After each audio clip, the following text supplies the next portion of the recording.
God is dead, God remains dead, and we have killed him. How shall we comfort ourselves, the murderers of all murderers? These are the most misunderstood words I ever wrote. For over a century, fools have quoted them at dinner parties to sound intelligent. Atheists have claimed them as a victory cry.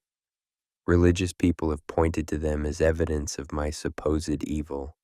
And almost no one has understood what I actually meant. I am Friedrich Nietzsche. This is day 2 of our journey together, and today we must speak of the most terrifying truth of the modern age. Not that God does not exist. That is a small question, a question for theologians and scientists to debate endlessly. Number. The terrifying truth is something far larger, the entire foundation upon which Western civilization built its meaning, its values, its sense of purpose, its answer to the question of why we are here and how we should live. That foundation has collapsed, and most people have not yet realized it. Let me tell you how I came to understand this. I did not write God is dead as a triumphant announcement. I did not write it as a celebration. I put these words in the mouth of a madman who lit a lantern in the bright morning hours and ran through the marketplace crying, "I seek God, I seek God." The people in the marketplace laughed at him.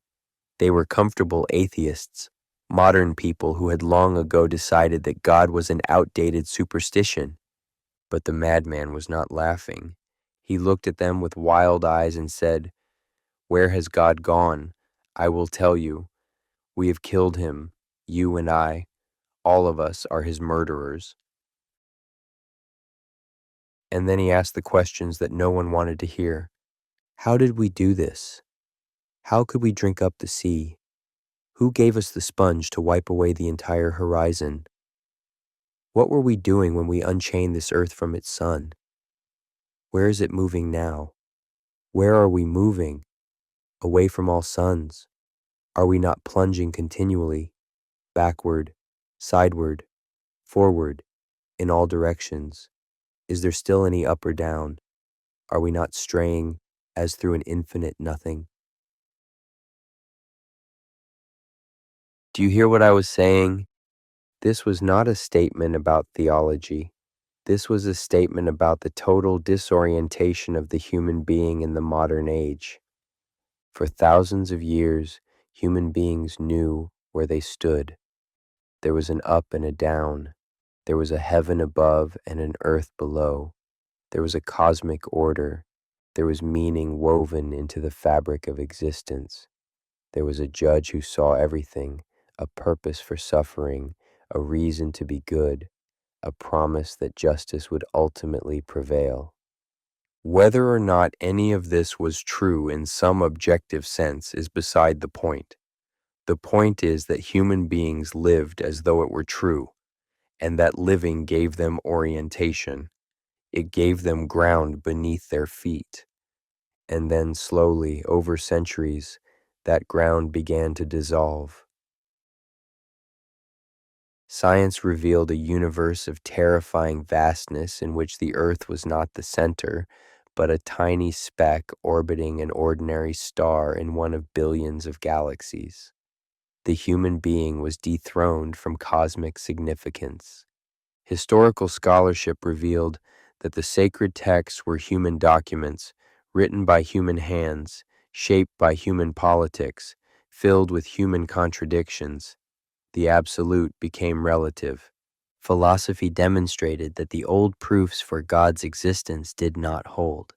The arguments crumbled under scrutiny, and slowly, quietly, without most people even noticing, the foundation rotted away. But here's what I understood that others did not. You cannot simply remove God and leave everything else in place. God was not merely a being in the sky who created the world and issued commandments. God was the keystone of an entire architecture of meaning. Remove the keystone, and eventually the entire arch must fall. If there is no God, there is no cosmic purpose. If there is no cosmic purpose, there is no inherent meaning to your life. If there is no inherent meaning, there is no objective morality. If there is no objective morality, there is no ultimate justice. If there is no ultimate justice, there is no guarantee that goodness will be rewarded or evil punished. Do you see? It is not one belief that falls. It is everything. And yet, look around you. Look at the modern world. People go to their jobs as if their work has meaning. They raise children as if life has purpose. They speak of good and evil as if these words refer to something real. They are outraged by injustice as if justice were a cosmic law. They live as though God still exists, but they have already killed him. This is what I call the shadow of God. The old beliefs are dead, but their shadow still falls across the land. People still live in that shadow, following the old morality, assuming the old meanings, never realizing that the source of those moralities and meanings has been extinguished. The madman in my parable understood this. He said, "I have come too early. This tremendous event is still on its way. It has not yet reached the ears of men. Lightning and thunder require time. The light of the stars requires time. Deeds, though done, still require time to be seen and heard. This deed is still more distant from them than the most distant stars, and yet they have done it themselves." We are living in that time between the lightning and the thunder. The flash has already occurred. The old God is already dead, but the thunder has not yet reached everyone's ears. Most people are still walking around in a world whose foundations have already collapsed, not realizing they are walking on air. Now, why am I telling you this? Why on the second day of our journey together do I bring you this terrible news? Because you cannot overcome what you have not faced. Yesterday, you gazed into the abyss. Today, I am telling you what that abyss actually is. It is the abyss of meaninglessness, not as a philosophical abstraction, as the actual condition of modern existence, as the truth that you feel in your bones even when you try to distract yourself from it.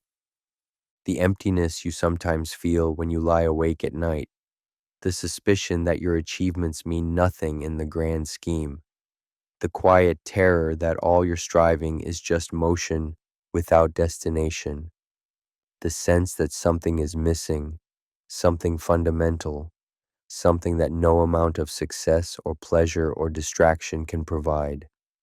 This is not neurosis. This is not depression. This is clarity. You are feeling the absence of God. But here's what I need you to understand. I did not come to leave you in despair. I came to wake you up. Because as long as you are unconsciously living in the shadow of a dead God, you cannot truly live at all.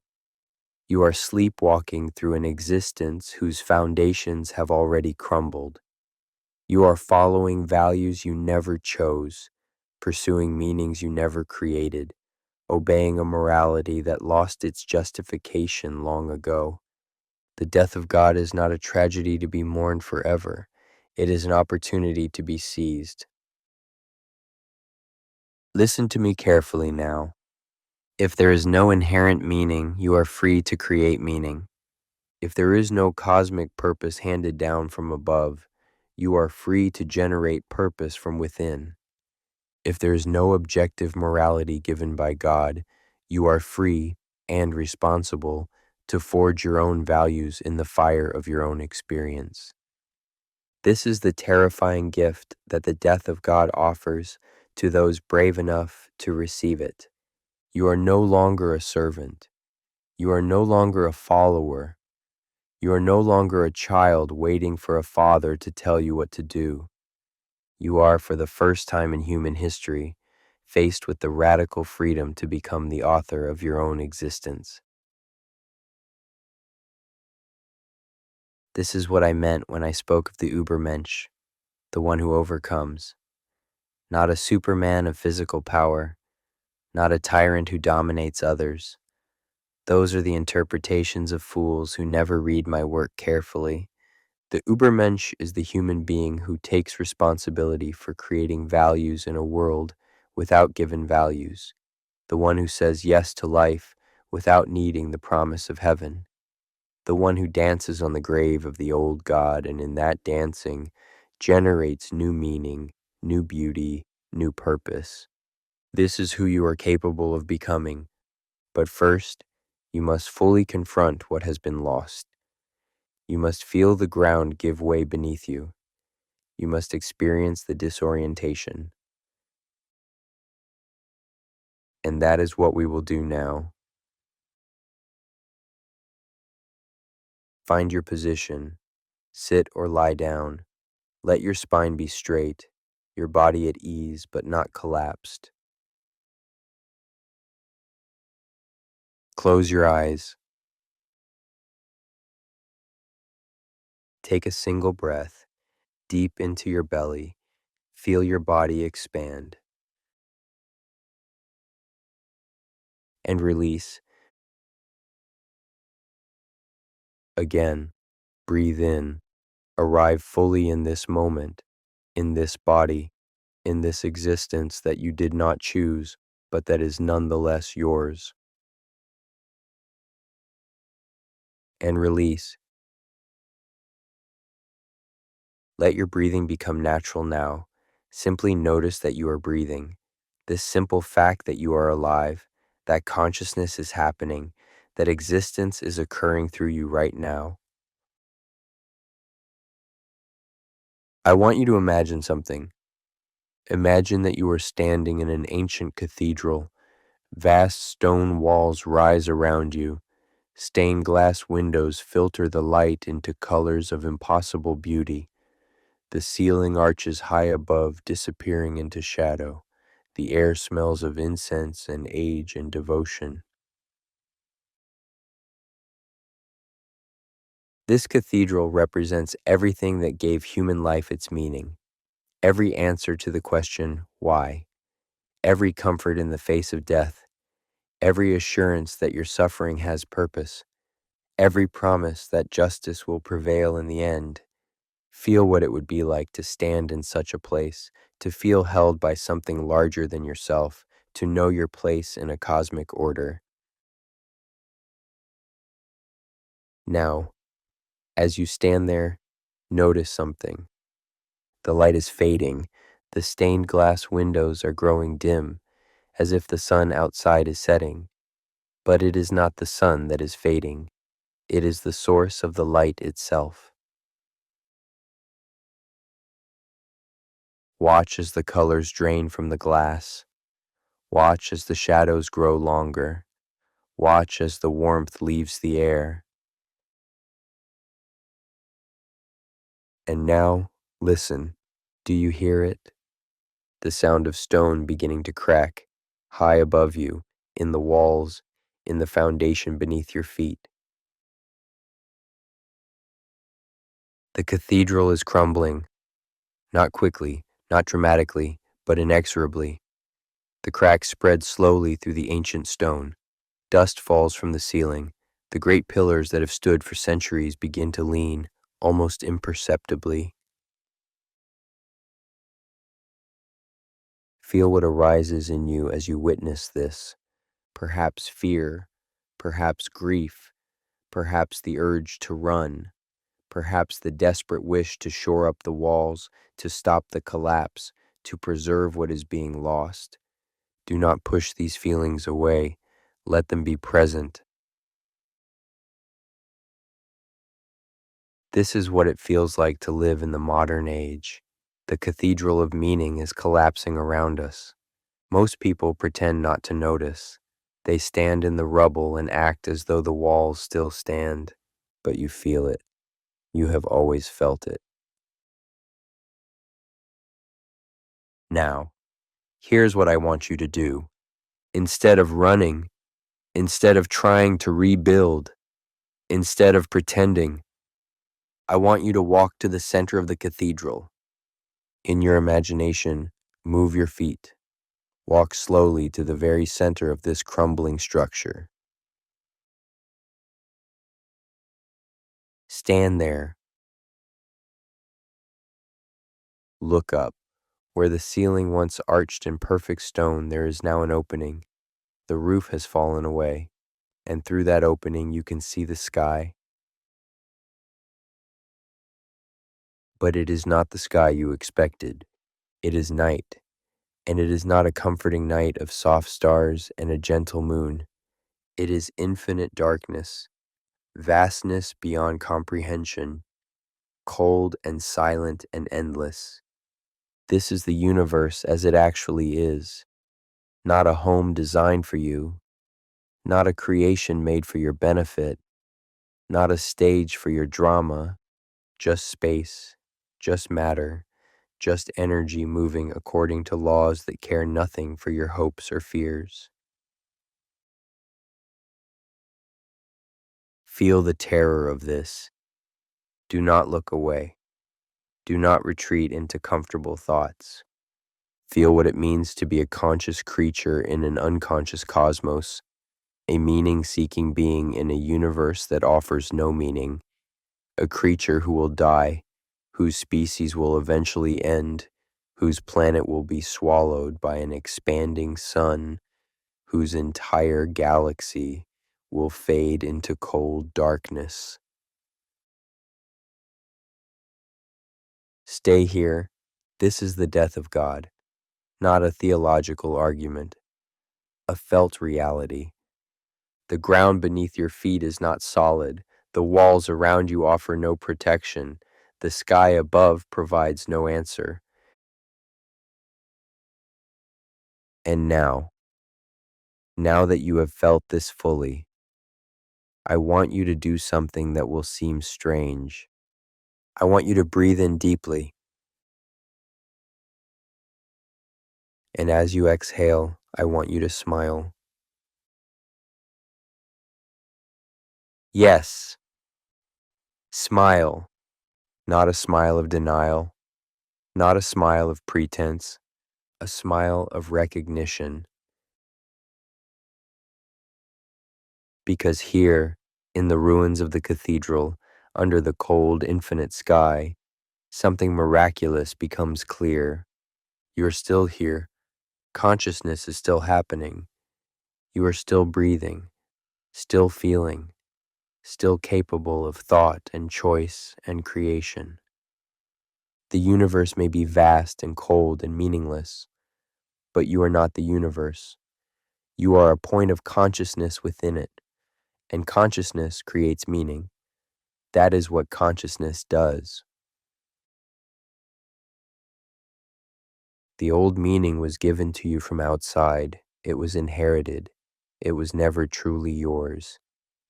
Now, for the first time, you have the opportunity to create meaning from inside, to generate purpose from the depths of your own being, to forge values in the fire of your own authentic choice. This is not a consolation prize. This is a promotion. You are no longer a servant of a cosmic master. You are a creator in a cosmos that is waiting for your creation. Breathe this in. Feel the weight of this freedom. Yes, it is heavy. Yes, it is terrifying, but it is also glorious. Say these words silently to yourself. I am the creator of my own meaning. Again, I am the creator of my own meaning. One more time, let it resonate through your entire being. I am the creator of my own meaning. Good. Now, slowly, let the image of the ruined cathedral fade. Let the infinite sky recede. Begin to feel your body again, your hands, your feet, the surface beneath you. Feel your breath, the simple rhythm that continues regardless of what you believe or do not believe. Life moving through you. Existence insisting on itself. And when you are ready, gently let your eyes open. Welcome to the second day. Today, you have faced what most people spend their entire lives avoiding. You have felt the full weight of the modern condition. You have stood in the ruins and looked up at the infinite darkness, and you have smiled. This is no small thing. This is, in fact, the beginning of everything that matters, because only those who have fully accepted the death of God can begin to live as gods themselves, not gods who demand worship, not gods who claim absolute truth, but gods who create, who generate meaning, who dance on the edge of the void, and in that dancing make existence worthwhile. I once wrote, "Is not the greatness of this deed too great for us? Must we ourselves not become gods simply to appear worthy of it?" Yes, we must, and you will. Tomorrow we will examine what happens to those who sense that God is dead, but refuse to accept the responsibility that comes with this knowledge. We will meet the last man, the most contemptible human possibility, the one who chooses comfort over greatness, safety over creation, mere survival over authentic life.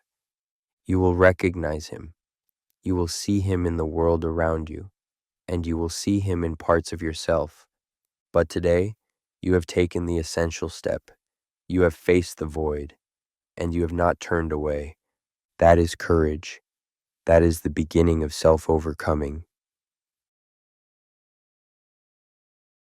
Until tomorrow, I am Friedrich Nietzsche, and this is day 2.